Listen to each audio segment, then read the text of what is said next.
Hi everyone, this is my updated Necromancer Shadowblight build guide walkthrough video this season 10 using the Blight core skill.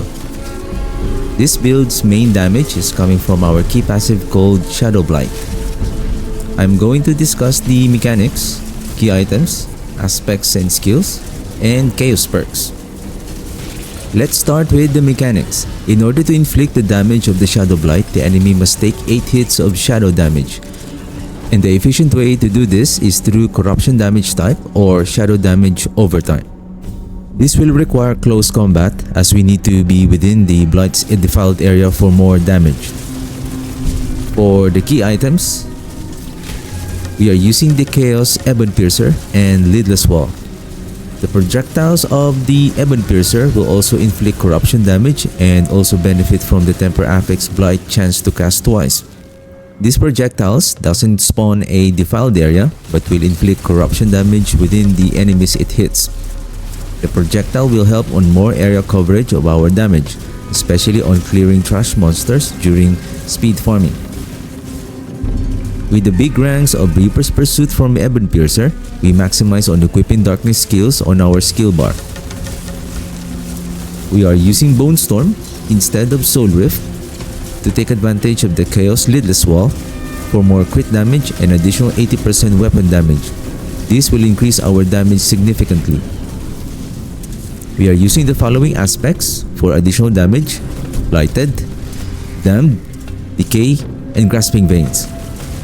We are also using Blighted Corpse Explosion for activating the Flesh Eater and as one of our darkness on our skill bar.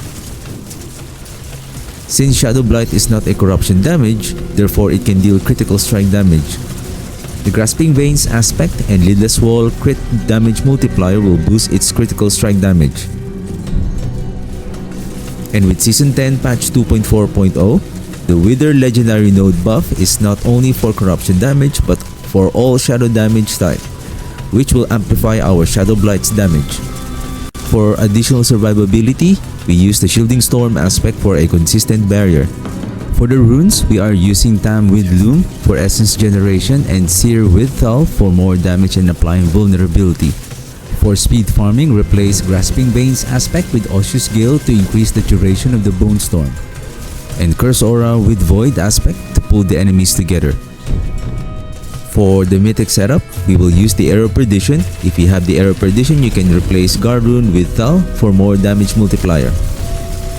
For the Chaos perks, we are using the unique A Beast Cornered that gives a 20% multiplier damage for every 10% life missing, and casted skill that spends resource will drain our life but will not drain further at 10% life. By reducing our life up to 90%, this perk can provide a total of 180 increased damage. To protect our fragile life, with the help of Shielding Storm, we use Smart Guard for the additional defenses and especially for the double increase in barrier. We are also using Decimating Desecration to increase the damage of our corruption damage since we are stacking critical strike chance. Defile the Dead for Unstoppable. Make sure that you cast your Blight first while you have the Bone Storm before engaging an enemy, because the barrier will not generate until the storm hits an enemy. Through Lidless Wall, casting your Blight while at distance will summon a Bone Storm at the enemy's location, therefore you have an active barrier generator right away. This build is efficient on fast farming, open world activities, and Infernal Horde, and all Torment 4 bosses. Further details on the items, affixes, and the rest of the aspects required, Book of the Dead, Mercenary, Skill Tree, Elixirs and Incenses, and Paragon Board can be accessed on the link on the description box below.